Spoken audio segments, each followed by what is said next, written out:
నమస్తే. ఇన్నాళ్ళు నన్ను సపోర్ట్ చేస్తూ, ఎంకరేజ్ చేస్తూ మీ ప్రేమని నాకు అందిస్తున్న ప్రతి ఒక్కరికి కృతజ్ఞతలు. అలాగే ఈ వీడియో కూడా ఖచ్చితంగా మీకు ఉపయోగపడుతుంది. లైక్, షేర్ అండ్ సబ్స్క్రైబ్ చేసి మీ సపోర్ట్‌ని నాకు అందించండి. అలాగే ఈ వీడియో పట్ల మీకున్న అభిప్రాయాన్ని కామెంట్ సెక్షన్‌లో కామెంట్ చేసి తెలియజేయండి. ఇప్పుడు వీడియోని చూద్దాం. జ్యోతిష్య శాస్త్రం ఒక అద్భుతం. వేదాంగమైన జ్యోతిష్య శాస్త్రం అనేటువంటిది మానవ జీవన గమనానికి ఒక వరం. జ్యోతిష్య శాస్త్రం నీ జీవితంలో వెలుగునింపే ఒక భాష. ఆ భాష నీకు అర్థమైతే ప్రకృతి నీతో మాట్లాడుతుంది. అస్ట్రాలజీ నేర్చుకోవాలి అనుకునే వారికి అద్భుత అవకాశం. మురళీధర శర్మ గారి అస్ట్రాలజీ క్లాసెస్ అతి త్వరలో మొదలు కాబోతున్నాయి. 100% జాబ్ గ్యారంటీ. వివరాల కొరకు సంప్రదించండి. నమస్తే, వెల్కమ్ టు అవర్ ఛానల్. నేను పద్మిని. ప్రస్తుతంతో పాటు ప్రముఖ ఆధ్యాత్మికవేత్త, టారో కార్డ్ రీడర్, ఆస్ట్రాలజర్, అలాగే వేదిక్ న్యూట్రిషనిస్ట్ వనజ రామిశెట్టి గారు మనతో పాటు ఉన్నారు. మాట్లాడదాం. నమస్కారం అండి. బాగున్నారా? వనజ గారు, ముందుగా మీకు వరలక్ష్మి వ్రతం శుభాకాంక్షలు. నీకు అందరికి రెడ్ టీవీ భక్తి ప్రేక్షకులందరికీ వరలక్ష్మి వ్రతం శుభాకాంక్షలు. Thank you so very much. చాలా బ్యూటిఫుల్ గా వస్తుంది వరలక్ష్మి వ్రతం సారీ. కాంబినేషన్ బాగుంది. చాలా చాలా అన్ని కాంబినేషన్స్ అలాగే వస్తున్నాయి. ఏమిటో ఈ మంత్ అంతా సూపర్ పవర్ఫుల్ కాంబినేషన్. అటు ఫస్ట్ ఫ్రైడే పంచమి వచ్చింది, సెకండ్ ఫ్రైడే ఏకాదశితో కూడినటువంటి వరలక్ష్మి చేసుకునేటటువంటి పంచమి. బ్యూటిఫుల్ కదా. ఈ కాంబినేషన్స్ ని ఎలా చూస్తారు, ఎట్లా వినియోగించుకోవచ్చు ఈ బ్యూటిఫుల్ డే ని? అయితే వరలక్ష్మి వ్రతం ఒక ఎత్తు అయితే, ఆ రోజు వచ్చే ఏకాదశి ఇంకా ప్రత్యేకత, పుత్రద ఏకాదశి. కాబట్టి ఈ రెండింటిని కలిపి చూసినప్పుడు అదొక సూపర్ పవర్ఫుల్ డే. అంటే విష్ణుమూర్తికి, లక్ష్మీ అమ్మవారికి ఇద్దరికి ప్రీతికరమైన రోజుగా మనం చూడొచ్చు దాన్ని. నార్మల్ గా ఈ శ్రావణ మాసంలో వచ్చే, అంటే శ్రావణ మాసం ప్రతిరోజు ప్రత్యేకత, ఏదో ఒక స్పెషాలిటీ ఉంటానే ఉన్నది. అయితే ఈసారి వరలక్ష్మి వ్రతం చేసుకునే వాళ్ళు వీలైతే, ఏకాదశి కూడా ఉంది, పుత్రద ఏకాదశి కాబట్టి, ఎవరికైతే సంతానంతో కలిగే ఇబ్బందులు ఎవరికైతే ఉన్నాయో, అంటే ఫస్ట్ ఆఫ్ ఆల్ మగపిల్లలు కావాలనుకునే వాళ్ళు చాలా మంది ఉంటారు.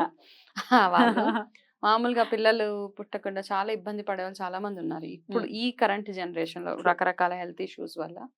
వాళ్ళు కానివ్వండి, లేదా పుట్టిన పిల్లలు వాళ్ళకి విద్య పరంగా కానీ, ఆరోగ్య పరంగా కానీ, ఏదో ఒక టీనేజ్ వచ్చిన తర్వాత చెడు వ్యసనాలు బారవుతున్నారు, ఇలాంటివన్నీ ఏదైనా ఉంటే గనక ఈ రోజు చేసే ప్రతి ఒక్క పూజ మన పిల్లల గురించి చేసినప్పుడు ఖచ్చితంగా అది ఫలిస్తుంది అని మనకి తెలిసిందే యాక్చువల్గా. అయితే వరలక్ష్మి వ్రతం చేయకంటే, నార్మల్గా లక్ష్మి ఏ అమ్మవారికైనా ముందు అమ్మవారికి చేసే కంటే ముందు వాళ్ళ భర్తకి చేయాల్సిందే పూజ, అయ్యవారికి చేయాల్సిందే. అప్పుడే కదా సంతోషం ఆవిడకి. సో అమ్మవారు ప్రసన్నం కావాలి అంటే ముందు మనకి వీలైన వాళ్ళు సత్యనారాయణ స్వామి వ్రతం చేయించుకోగలిగితే చేయించుకోండి ఈసారి. లేదు అంటే గనక మామూలుగా లక్ష్మీ అమ్మవారి ఆరాధన మొదలు పెట్టే ముందు మీరు విష్ణుమూర్తికి సంబంధించిన ఏదైనా సహస్రనామం కానీ ఏదైనా చదివిన తర్వాత మీరు లక్ష్మీ అష్టోత్తరాలు చదివితే మీకు 50% ఉత్తి లక్ష్మీ అమ్మవారికి పూజ చేస్తే 50% ఫలితం, ఇద్దరికి కలిపి చేస్తే 150%. 100 కూడా కాదు అక్కడ. కాబట్టి ఇది ఒకటే గుర్తుపెట్టుకోవాల్సింది. ఎందుకంటే నిజంగానే ఏదో ఇప్పుడు మనం మాట్లాడుతున్నాం వీడియోలో అని కాదు, కానీ అది అట్ వర్క్స్ అట్లా అనమాట. దీంట్లో మనకు తెలిసేది ఏంటంటే, ప్రతి ఒక్క రిలేషన్షిప్లో భర్తకి ఫస్ట్ మనం ప్రాముఖ్యత ఇవ్వాలని ఇక్కడ చెప్పకనే చెప్తున్నాయి మన పురాణాలు కూడా. అందులో భర్తకి ఇచ్చే ఇంపార్టెన్స్ భర్తకి ఇవ్వాలి. ఆయన ఏం చేసినా చేయకపోయినా ఆయన మనకు ఒక ప్రొటెక్షన్. కాబట్టి ఏ రిలేషన్షిప్లో అయినా భర్తకి ఇచ్చే ఇంపార్టెన్స్ ఆడపిల్లలు ఎక్కడనే ఇవ్వాలి, అది ఇక్కడ తెలిసింది. కాబట్టి ఈసారి వచ్చే వ్రతాన్ని ఇలా విష్ణుమూర్తి ఆరాధనతో పాటు కలిపి చేసుకున్నట్టయితే చాలా శ్రేష్టం అనమాట. రైట్. అద్భుతం. అయితే ఇక్కడ కొన్ని డౌట్స్ వస్తాయి ఖచ్చితంగా. ఏమంటే వరలక్ష్మి వ్రతం చేసుకునే వాళ్ళు డెఫినెట్ గా ఉపవాసం ఉండి సాయంత్రం తింటారు కదా కొంతమంది, మధ్యాహ్నం తినే వాళ్ళు కొంతమంది ఉంటారు. కానీ ఏకాదశి కూడా చెయ్యాలి అనుకుంటే మరి అమ్మవారి ప్రసాదం తినచ్చా, తినకూడదా, మళ్ళీ నెక్స్ట్ డేనే తినాలా, ఇట్లా రకరకాల డౌట్స్ ఉంటాయి. ఎట్లా సమన్వయపరచచ్చు రెండింటినీ కూడా? అంటే ఈ వ్రతము సంవత్సరానికి ఒకటేసారి వచ్చే వ్రతం కదా, ఏకాదశులు నార్మల్ గా వస్తూ ఉంటాయి. కాబట్టి మన పూజా విధానం ఏదైతే ఉంటుందో, మామూలు ఆడవాళ్ళు చేసుకునే ప్రత్యేకమైన పూజ కాబట్టి ప్రతిసారి ఎలా అయితే వ్రతం చేసుకుంటామో అదే పద్ధతిగా చేసుకొని, మీరు నార్మల్గా ఉపవాసం ఎప్పుడైతే వదలాలో సాయంత్రం కల్లా వదిలేసి అందరి ముత్తైదులకు తాంబూలాలు అవి ఇచ్చిన తర్వాత మామూలుగా భోంచేసేయండి. మ్. ఎందుకంటే మీరు ఆ రోజు తినేదంతా అమ్మవారికి పెట్టిన నైవేద్యం మాత్రమే తింటారు ప్రసాదంగా. కాబట్టి అందులో ఏ తప్పు లేదు. కాబట్టి హ్యాపీగా తినండి. ఎందుకంటే అమ్మవారికి పెట్టిన నైవేద్యాలు తర్వాత రోజుకి ఉంటాయో ఉండవో అవి తెలియదు. ఆ నైవేద్యాలను పాడవ్వనివ్వకుండా మన ఇంట్లో ఉన్న మనం అందరం తినడమే శ్రేష్టం. కాబట్టి ఏమీ ఉపవాసం ఉండవసరం లేదు. అద్భుతం. హ్యాపీగా తినేయచ్చు. రైట్. ఇక అమ్మవారికి పెట్టేటటువంటి నైవేద్యాల విషయం చెప్పండి. మీరైతే ఏమేమి పెడుతుంటారు? 21 వెరైటీస్ చేస్తాను. అయితే అమ్మా బాబోయ్! 21 రకాలు. 21 ఉంటది కదా. 9 ఓపిక లేనప్పుడు 9 చేసిన రోజులు కూడా ఉన్నాయి. అసలు చేయలేని రోజులు కూడా ఉన్నాయి. అవునా? కొంచెం ఎప్పుడు ఏదైనా హెల్త్ ఇష్యూస్ అట్లా వచ్చినప్పుడు ఆ ఫేజ్ ఆఫ్ లైఫ్ కూడా నడిచింది నాది. ఓకే, ఏదో పళ్ళు 5 రకాల పళ్ళు పెట్టి అమ్మ బ్యూటిఫుల్ గా అడ్మిట్ చేస్తున్నారు మీరు. అంతే. చేసేస్తాను కాకుండా లేదు. అలా వచ్చిన సందర్భాలు కూడా అందరికి తెలిసింది. నా హెల్త్ పరంగా నాకు సహకరించలేదు కాబట్టి 5 రకాల పళ్ళు పెట్టి కాస్త వాడపప్పు పానకం అది పెట్టేసి అమ్మ ఈసారికి నేను ఇంతే చేయగలుగుతున్నాను.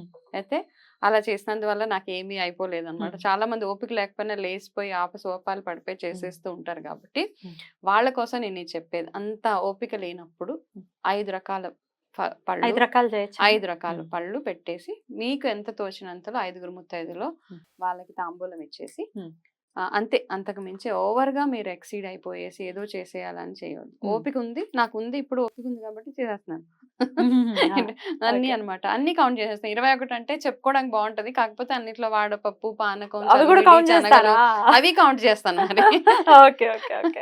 అమ్మో ఇవిడేంటి 21 చేసేస్తున్నారు కూర్చొని అనుకోవద్దు. బికాస్ మనకి టైం కన్స్ట్రెయింట్. ప్రతి వరలక్ష్మి వ్రతానికి సత్యనారాయణ స్వామి వ్రతం అంతే గివెన్ మా ఇంట్లో చేసుకుంటారా ఖచ్చితంగా. అయితే ఇందులో ప్రత్యేకత చెప్తా.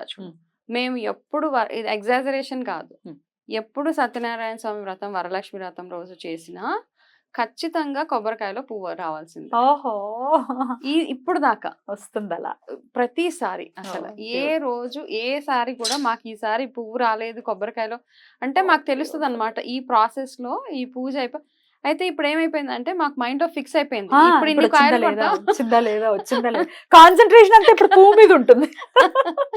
కాకపోతే ఆ భగవంతుడి ఆశీర్వాదం ఇప్పుడు దాకా ఉంది. అయితే నా లైఫ్ లో ఇవి మిరాకిల్స్ అంటాం. మనకేదో మ్యాజిక్ పెద్దగా జరగక్కర్లా, చిన్న చిన్నవి ఇవే కదా మనకు కావాల్సింది.